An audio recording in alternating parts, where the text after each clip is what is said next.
Salute to you all. The brave never fall. And I apologize right now if you hear voices in the background. I'm actually outdoors in a park. So sometimes I need to do these when I have the mindset and just ready to get this out and to your ears. And sometimes it's not convenient for me to always be in my little studio area. So I apologize for the noise in the background, but hopefully it's not too distracting. This topic is a very interesting one because it's one of these topics that I personally can speak very well on, because growing up, there was words like effort and resilience and fortitude, things like that, meaning when you start a job, finish it. And if you choose to start a job and finish it, maybe you should choose to start the job, work on the job, and end the job all at a very consistent level, so that when you finish it up, you're not just rushing through it because you're ready to get done, and you're not starting on something and being lazy up front and procrastinating it and get yourself off to a bad start, essentially. So what I always did in high school in particular was that I would always want to start projects, but I always had a hard time finishing them. Or if I did finish them, it just wouldn't be as enthusiastic as it was when I first started. And I think a lot of that comes with, I would get distracted very easily and want to go on to the next project before I finish the first one. That followed me right into college, and it followed me right into adulthood, and even as a father. There were just certain things I would start something and I just would never finish it. And it was a few years ago, I would say around 3 or 4 years ago, I started putting it in my head, I need to start finishing things strong, like really strong.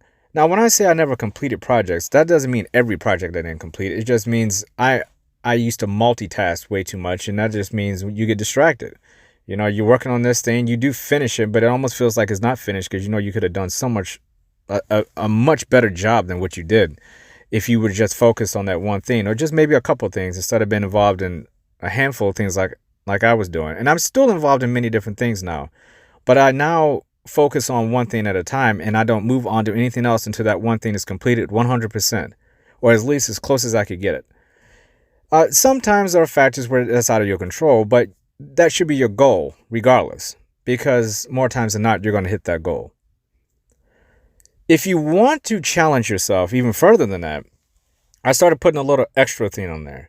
I started thinking to myself, and this is not my idea. I actually got this somewhere else, and I can't remember. I think it was from a podcast I was listening to years ago, and I just reheard it again, and I wanted to share this with you guys because I got really excited about it, hence me spontaneously doing this in the park. I wanted to do this for you guys because I realize how valuable this is.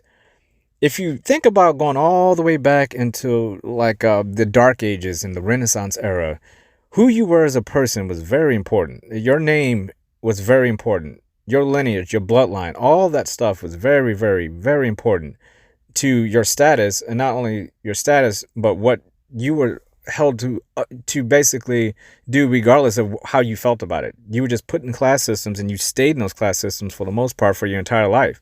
And culture throughout the world had some version of this concept existed in every culture, where you did have just people who did certain jobs, and that's all they did.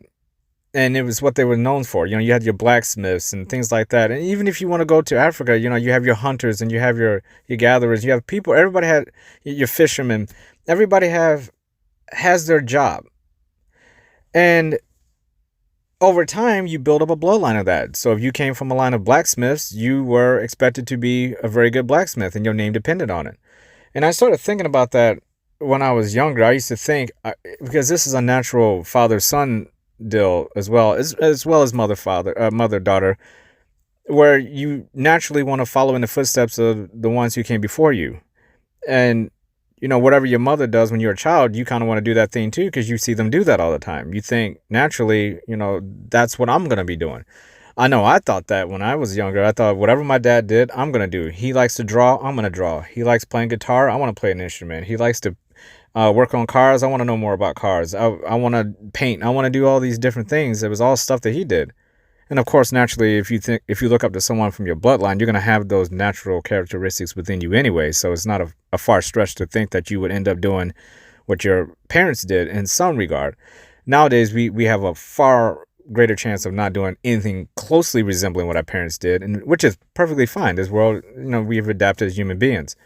It's not necessary for us to always have to follow directly in our footsteps unless you own a business or something like that, or you have some type of family lineage that requires you to do that thing.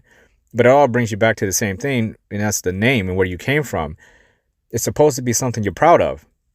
Your last name, in many ways, is far more important than your first name because it's your bloodline. It's basically the name of your bloodline. And what's funny about that is that it doesn't always necessarily have to be bloodline. I just think it's influence.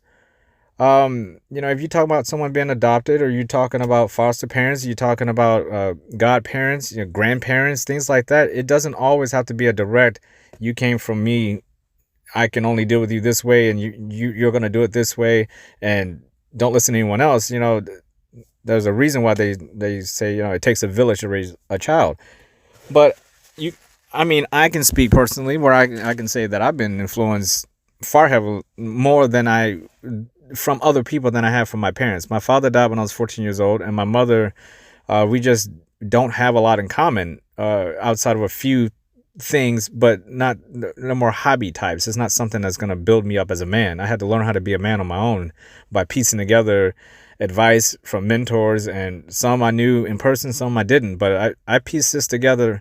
This voice you hear came from me collaging myself together with a bunch of mentors that I just pick from. Even to this day, I still do it. I still pick and choose who I want to look up to, and as a man, I don't feel like I'm ever going to stop doing that. I'm always going to have somebody who's done something that I haven't done and I want to do. And that's how I take pride in my life and everything that I do.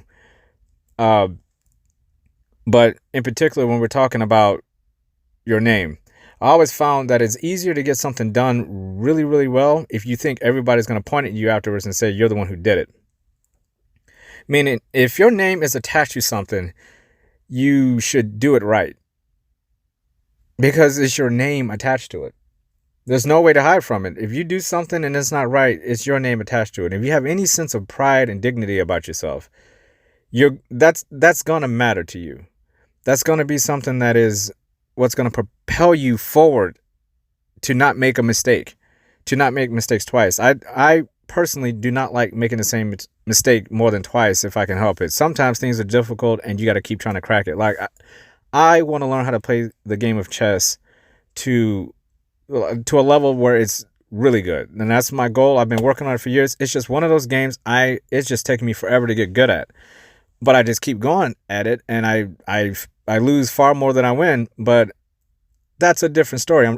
I know it's doing something to me positively. So failing in that regard I don't mind it as much. But if we're talking about things that are really affecting your life, and you can take the time to reflect on it and look and see what is going on, actually meditate on your life, and it only takes a few moments. You will know real quick if there's something out of your life that's unbalancing you or something's out of place. A few minutes of meditation makes a world of difference, because it'll just stick out to you. There'd be no way from you to hide from it. It'll be, as soon as you go into that meditative state, and you don't even have to go into a meditative state. You can get a pencil and paper and write down 10 things you currently do like about yourself and 10 things you currently do not like about yourself. It's eye-opening. And I always say the most simple test is just go stand in front of a mirror and look at yourself. That person in that mirror will tell you exactly what you need to work on. That's how I started this journey for myself. I looked in the mirror. I even found myself not looking in the mirror. I was ashamed of being who I was. My last name. I was feeling like I wasn't living up to the potential of my own name, of my bloodline, of people that have mentored me and have coached me. I was just going down a path where I just didn't like where I was going. And I was aware, thank goodness, that I ended up changing that. I had an opportunity to change it. And not only did I change it, I chose to go this route of being a life coach and a motivator and inspire people to not make the mistakes I made and give you a heads up on things that I wish I'd have known. Ultimately, with all of the Brave Never Fall podcasts, it's not about me, it's about you. So how do you feel about that? How do you feel about your name? The Brave Never Fall is not always about answering all your questions. It's about you raising the questions for yourself. And you go answer them for yourself, because no one can answer the questions that are plaguing you for you. You have to take the bulk of those questions and answer them yourself. So I can throw the question in the air, but you have to grab it and figure out what you want to do with the answer. And I feel a lot of people I'll talk to, and it's something that there's little nuances and things that I pick up in talking to people that I've been picking up lately, where I can sense where they might be troubled in certain areas. As I do more research on the human mind and the body and how you interact with people, I'm an empath, so I can naturally feel what other people are feeling anyway. And unfortunately, you take those on. And a lot of times, if I'm going to take on someone's energy, I want to know more about where that energy is coming from. And a lot of people struggle with that sense of identity, that they're not good enough. And it goes back to, they just want to find something that can maybe give them a little spark, something they can just hold on to and say, I need to know why I don't feel balanced out. I'm doing a good job, or I know I can do better. What is missing here? And sometimes it's really as easy as, who are you? Who are your family? Who are your mentors? Who are the people you're talking to when no one else is around that know you? Like, if you're in a workplace, the people that are at work don't always know the people outside of work. So you have different families of sorts. You go to work enough, you see those people more than you see your family. So they do have an influence on you in some way. They do, and you're affected by them. And I always say to people who get in that spot, it's like, who do you talk to when you just want to really gain some knowledge? Do you have anybody in your life that will sit and listen to you, understand what you're feeling? Like, do you know an empath? I think everybody should know one.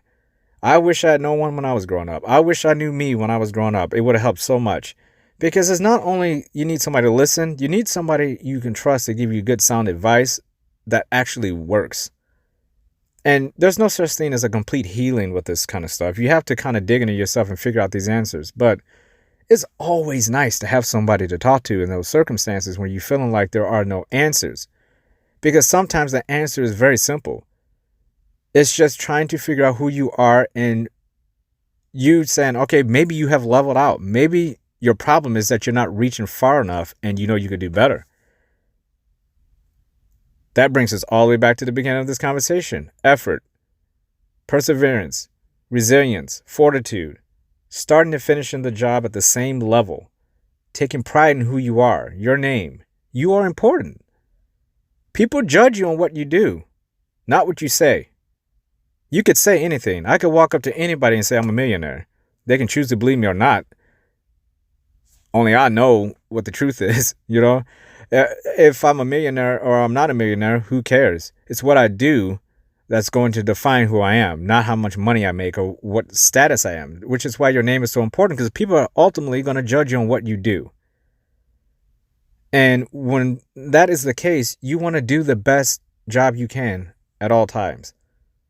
And it's rewarding to do that. That's where discipline follows, because discipline falls right in line with, I want to make sure every step is accounted for. It's on the level. I'm balanced out. We get stale and lazy in everything that we do.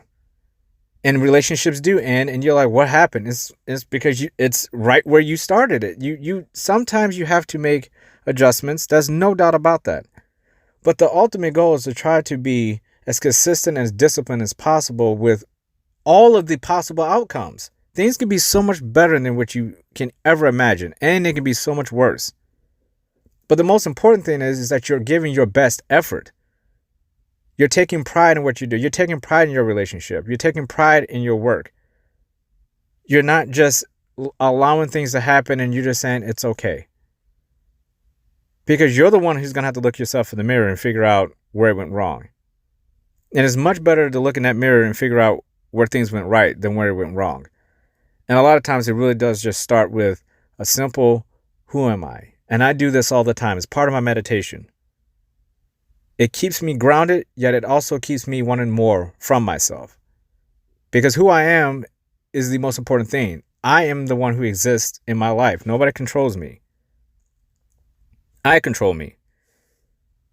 I can't influence anybody if I don't want to. If that person has willpower, it's a wasted effort.